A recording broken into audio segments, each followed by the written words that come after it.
All right, let's see if we can do this in one take. All right, let's be serious now. Oh, we get a good grade for this. As always, I'm going to give you guys a quick summary on the story. Basically, we follow this character, Miranda. Miranda is young, like us, impressionable. She has just moved to Boston, right? And in Boston, she is just trying to find her place in life. She has never had a good experience with love, as most people around our age don't or do. Anyway, she ends up getting involved with this older man who is already married. But that's besides the point, because Mr. Man, Dev, his wife is in India. He's home, she's in India, okay? So he allows this love affair to happen. Because of her relationship with an older man, she is now trying to adapt to the kind of partner she thinks Dev wants. Dev is just doing Dev, and Miranda is doing the most. We're also talking about her coworker's cousin's relationship failing because her coworker's cousin's husband cheated on the cousin, who is also in a similar situation as Miranda, but Miranda is the mistress and not the wife. But because Miranda thinks that, because she's young, that Dev is going to leave his wife for her, that's why she's doing too much. She is now trying to become this ideal partner for him, despite not realizing that Dev is not seeing the longevity of this relationship like she is. He's just seeing this as a temporary thing until his wife comes back to Boston. Whereas she's like, this is for life. I'm the mistress. He's going to choose me. Newsflash, he does not choose her. Hearing about her coworker's cousin's failure of a relationship right now, she starts to, reevaluate her life and her situation with Dev. And then she ends up realizing, like, this isn't what I want. I don't want to be in this situation, because she notices how it affects that family. So now she's starting to feel guilty in her own sense, because she's like, well, there's another family involved with Dev. So long story short, Miss Girl ends up stepping out. Dev's now bye-bye, Miranda. Now that we got the summary out of the way, let's get down to the real situation. I would like to say that I feel like this story is a coming-of-age tale. Now, it's not deliberately told as such, but I feel this way, and I am so passionate about it that by the end of the video, you will feel the exact same way.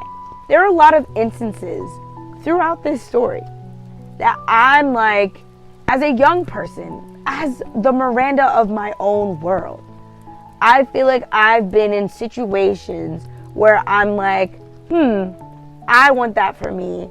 I expect this. Like, that whole, like, that should be me. I just know that this is Miranda's way of becoming the person she is destined to be. This is her learning curve. This is her opportunity to really discover, reevaluate, become who she needs to be. The first thing we can all relate to is Miranda's curiosity. Throughout the story, Miss Miranda wants to do and be a part of everything. First, she's projecting herself into other people's lifestyle. Lakshmi and her husband are happily married. She's looking at the picture of them at the Taj Mahal. She wants to be them. She wants to be in that picture. She wants their relationship.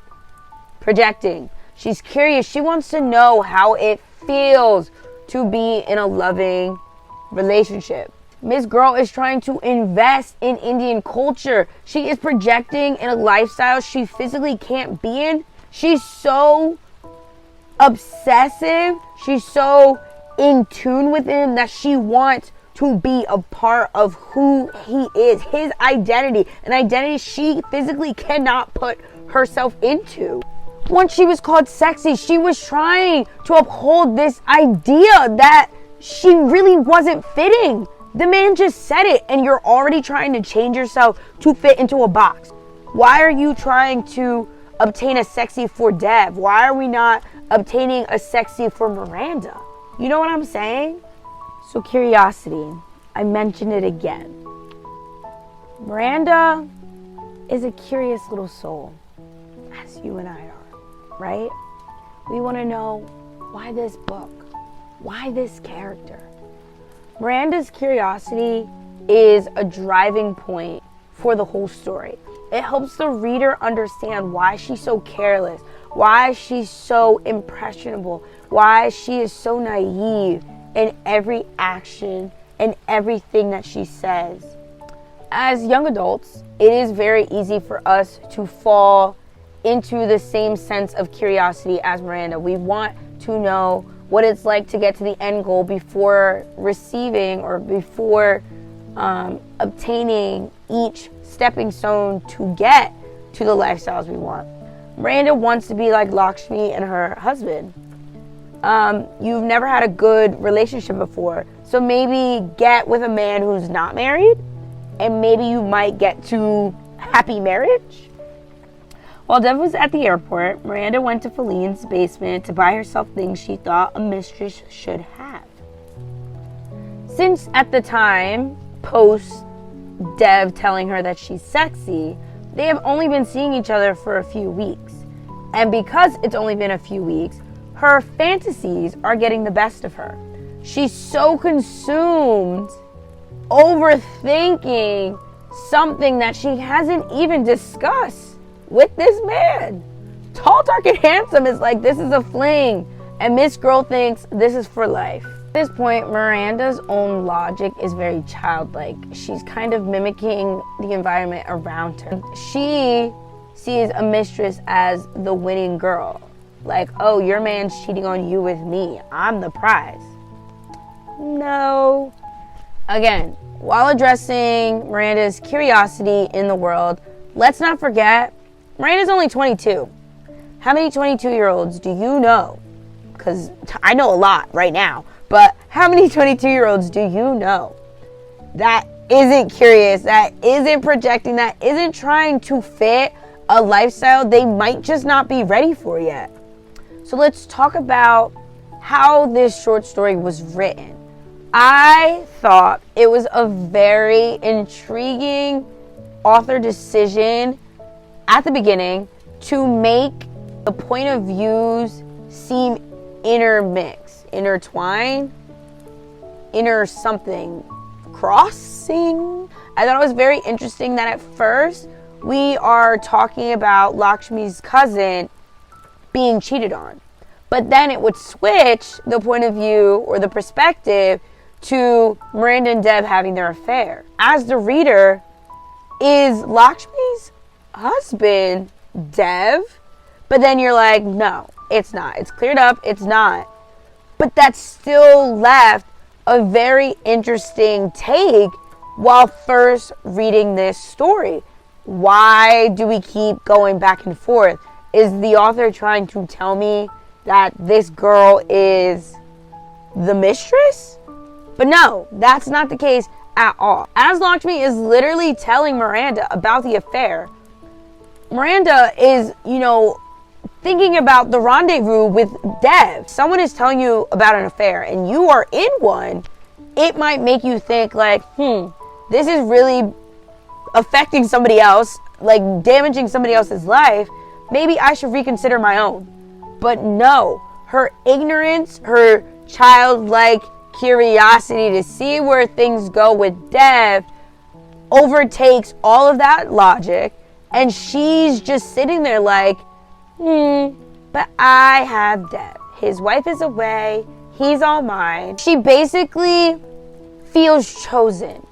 Originally, like, she doesn't really care that, Dev's married. She thinks it's exciting. But then that childish mindset puts her in a position where she has that false reassurance thinking that, like, it's her and Dev against the world. And as Miranda has these conversations with Lakshmi about her cousin's husband's affair, she finally is hit with the harsh realities of how messy this kind of relationship truly is to other people's lives.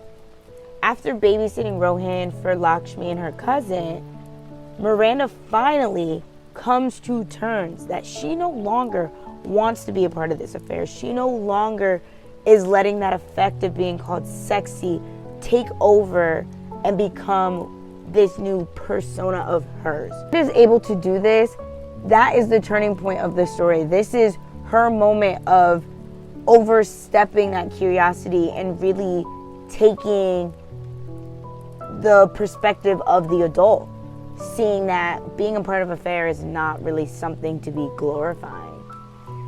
I hope that makes sense. I hope this book analysis has given you a new perspective on the book Sexy by Jhumpa Lahiri. I hope that you now understand that from my perspective, from your newfounded perspective, that this is a coming of age tale of a young person like you and me. Someone who's figuring out life, someone's figuring out relationships, and realizing that sometimes we as young, impressionable people, our curiosity gets to the best of us. We tend to let ourselves glorify situations because it's new, because it's a pride. Oh. Make sure you guys like, comment, and subscribe, and I'll see you next week. Later. Even though I'm in college, I have no life. I don't do my assignments. I don't do anything. I'm just hanging out, making videos. So hit that like button, and hopefully I'll pass, and you will too.